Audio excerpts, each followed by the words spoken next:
Bora falar agora sobre o Corinthians, que encaminhou a contratação de seu segundo reforço nessa janela de transferências. Trata-se de Agustín Anello, atacante de 23 anos de idade que atua como ponta. Ele é filho de argentinos e nasceu em Miami. Atleta que pertence ao Boston River do Uruguai. O acordo está fechado entre os clubes e também com o atleta, mas só vai ter validade se o Corinthians conseguir a quebra do transfer ban, aquela dívida de 33 milhões de reais com o Santos Laguna. Queria te contar um pouquinho sobre o Anello, ponta esquerda que atua com a perna direita. Ele tem pelo Boston River nessa temporada 32 jogos, 6 gols e 2 assistências. Já havia passado por Lommel, Hajduk, Sparta Rotterdam, entre outros clubes. Jogador de currículo pequeno, não vi, cheguei a ver os lances dele, não me empolguei, mas diante da realidade financeira do Corinthians, não sei se daria para esperar muito mais. Além do Anello, o Corinthians também tem conversas avançadas para contratar um brasileiro que estava no exterior. O nome não foi revelado, ninguém sabe ao certo do que se trata. Estou desconfiando, e não é uma informação, é só um palpite, uma suspeita de que possa ser Luizão, zagueiro revelado na base do São Paulo, que rescindiu na semana passada seu contrato com o West Ham da Inglaterra, está livre no mercado. Repito, estou atrás de mais informações para descobrir qual é esse outro brasileiro com quem o Corinthians tem tratativas avançadas, mas, assim como no caso do Anello, só vai poder ser registrado caso o Timão se acerte com o Santos Laguna. O time mexicano já recusou as 3 primeiras ofertas do Corinthians em relação a um parcelamento da dívida e está batendo no pé de que só aceita a grana à vista. Hora de notícia importante no Corinthians. Na próxima segunda-feira teremos eleição para presidente do Timão.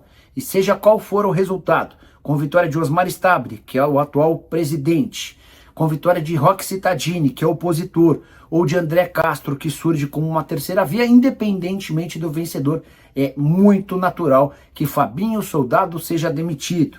O atual diretor executivo de futebol é visto pelos 3 candidatos como alguém extremamente ligado a Augusto Melo. Havia sido o presidente empichado quem contratou o Fabinho Soldado na temporada passada e deu ao dirigente enormes poderes na condução do departamento de futebol. Pude ouvir de pessoas ligadas a essas 3 campanhas que o Fabinho também incomoda pelo contrato que amarrou em relação ao Memphis Depay, que custa 6 milhões de reais por mês ao Timão, pela forma como ele gere o grupo, dando muita liberdade e aceitando uma série de pequenos atos de indisciplina dos jogadores, isso sem falar em contratações feitas ao longo desse 1 ano e meio.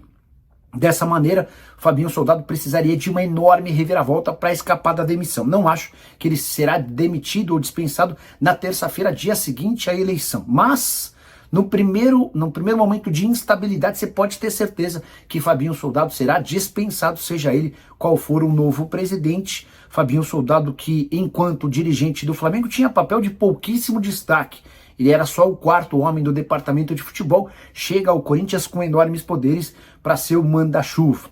Só para completar sobre o Timão, registrar que Martínez, volante venezuelano, passou nessa quarta-feira por uma cirurgia na mão, período de recuperação. Nessa quinta-feira ele tem alta, a partir de domingo ele pode começar a fazer trabalhos físicos. Na teoria precisaria de 1 mês de recuperação. O Corinthians vai tentar antecipar essa projeção para ter o Martínez nos jogos decisivos contra o Atlético Paranaense, pelo menos na partida de volta. Sequência de jogos do Timão extremamente complicada. Vasco fora de casa, Campeonato Brasileiro. Atlético Paranaense fora de casa, jogo de ida da Copa do Brasil. No intervalo entre o jogo de ida e da volta tem um confronto no Campeonato Brasileiro contra o Palmeiras. Só para arrematar em relação ao Timão, a Nike já antecipou 25 milhões de reais da renovação do contrato para o fornecimento de material esportivo. Essa grana já foi toda utilizada com despesas mensais.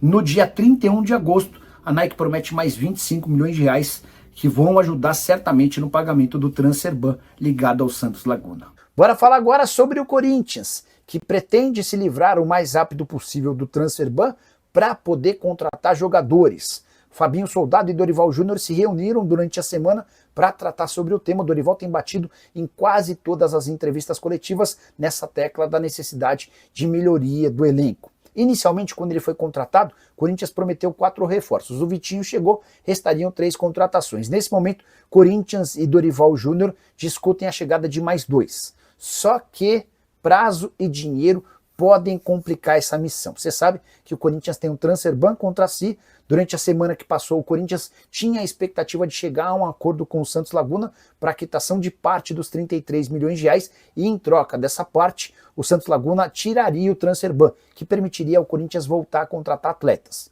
Santos Laguna parece bastante irredutível na ideia de receber esses 33 milhões de reais à vista, e até agora não houve acordo entre os clubes. Diante desse cenário, o Corinthians corre contra o tempo. Para resolver essa pendência e para poder registrar novos atletas, a janela de transferências por aqui se encerra em 2 de setembro, ou seja, restam apenas 10 dias. Fabinho Soldado tem trabalhado nos bastidores na busca por reforços. Mais um ponta, um zagueiro e um lateral são as prioridades, e é em cima dessas posições e de jogadores jovens que o Corinthians tenta chegar a um acordo. Só para completar, importante contar que em meio a todo esse turbilhão de novidades, na segunda-feira ocorre a eleição para presidente do Corinthians. Osmar Stabile concorre pela situação, Roque Cittadini é o candidato da oposição e André Castro surge como uma terceira via, eleição que acontece apenas dentro do Conselho Deliberativo. Aquele que for eleito assume a condição de presidente até dezembro de 2026. Bora te atualizar agora sobre Memphis Depay. Você sabe que o Memphis está machucado, lesão de grau 2 no músculo posterior da coxa direita, sofrido no clássico contra o Palmeiras no último dia 6. A previsão era de retorno em mais ou menos um mês, ou seja, ele estaria à disposição na primeira semana do mês de setembro.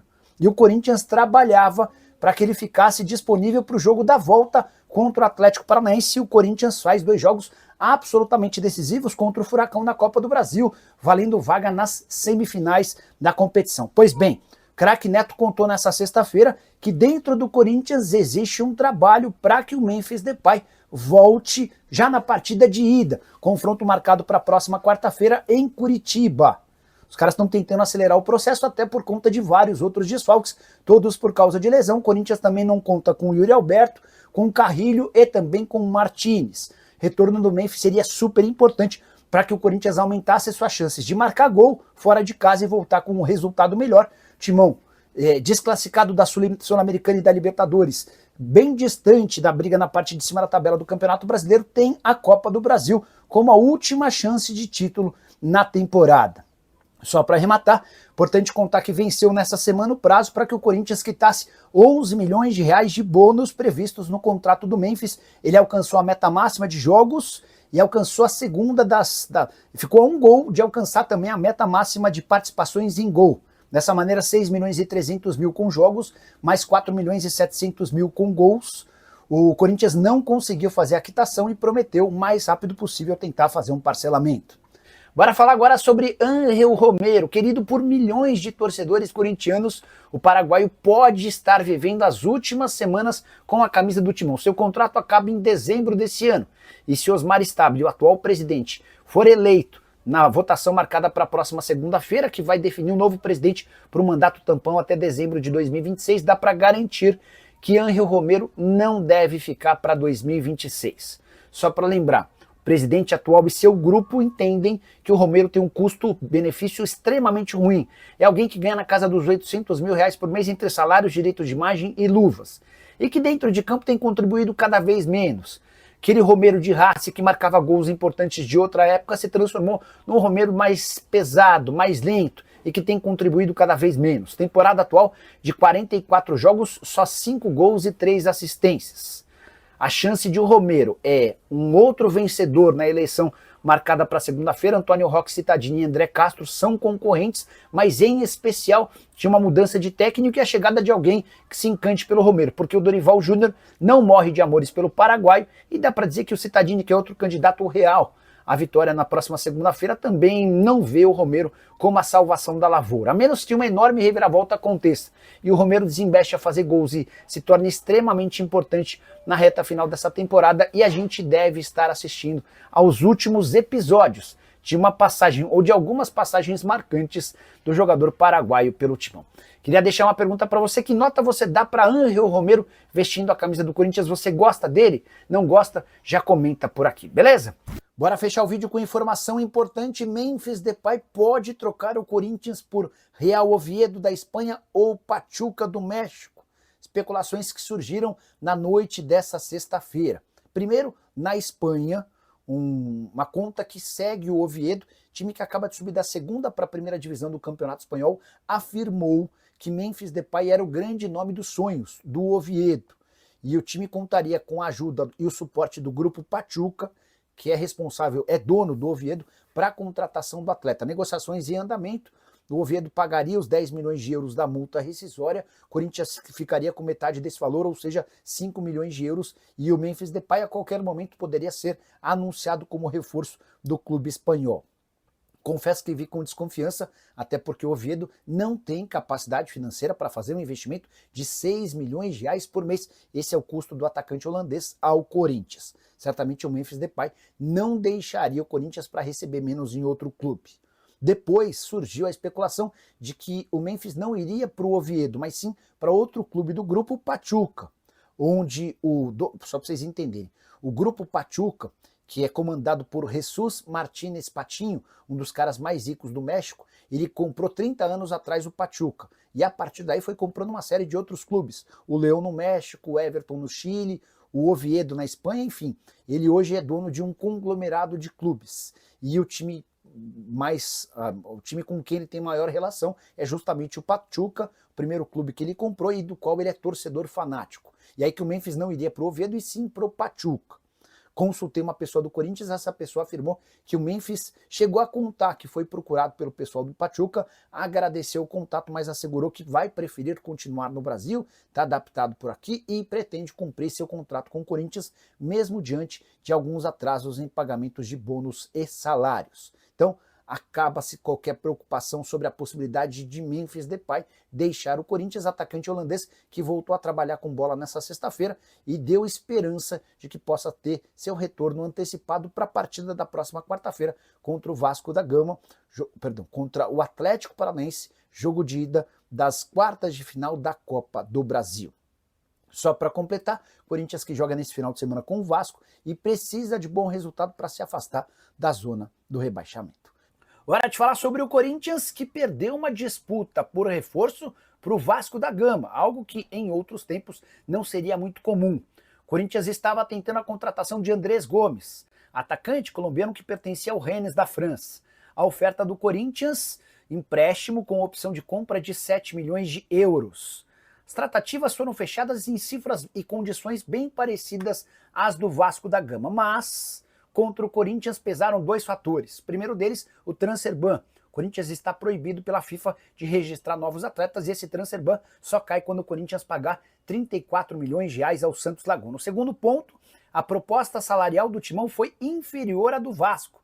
Mesmo com uma capacidade de faturamento bem superior, o Corinthians vai faturar em 2025, assim como em 2024, bem acima de 1 bilhão de reais, contra algo na casa dos 400 a 500 milhões de reais de receita anual do Vasco. Cruz Maltino foi capaz de oferecer um salário maior ao Andrés Gomes, que optou por se mudar para o Vasco da Gama.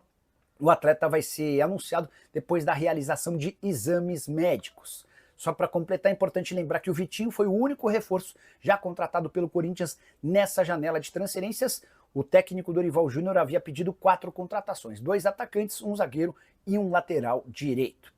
Hora de te atualizar sobre o novo salário de uma joia corintiana. Você sabe que o Cauê Furquim, que era tratado como grande craque da base alvinegra, trocou o Corinthians pelo Bahia na semana passada, depois do depósito de 14 milhões de reais de multa, certo? A partir daí, a grande preocupação do Corinthians passou a ser com Gui Amorim, meio atacante, que ganhava os mesmos 7 mil reais por mês do Cauê, tem os mesmos empresários e, por consequência, a mesma multa rescisória de 14 milhões de reais. Corinthians se apressou, chamou o pai do Gui Amorim e conseguiu um reajuste salarial para o atleta.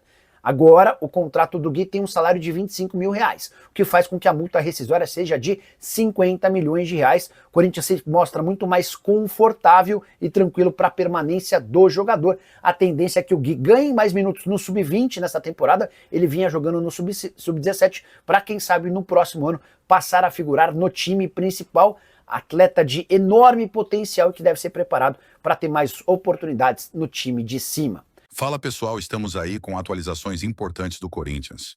Se inscreva e ative o sininho para receber mais atualizações do Timão. Deixe seu like, que é muito importante para o crescimento do canal.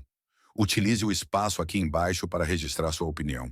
Ficamos por aqui com mais esse giro de notícias. Um abraço e até o próximo vídeo.